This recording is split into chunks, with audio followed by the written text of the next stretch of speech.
Filters are a way for you to explore the results of your search to reduce the number of results based on the description of documents.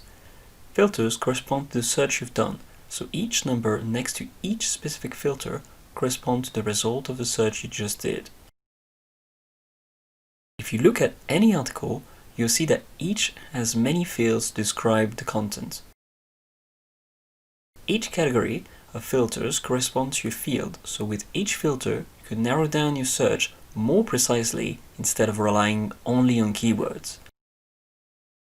You can also do a search in the search box by selecting a specific field instead of doing the search on any field.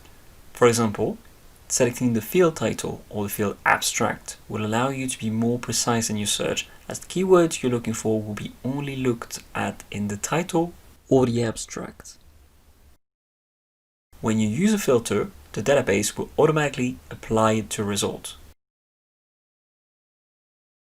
This means that whenever you click on a filter, the filters will then change and reflect the new results. In order to select several filters at the same time, you need to click on Show More to display all the different filters in each category, and then select each of the filters. The results you will get will be a combination of all the filters you selected.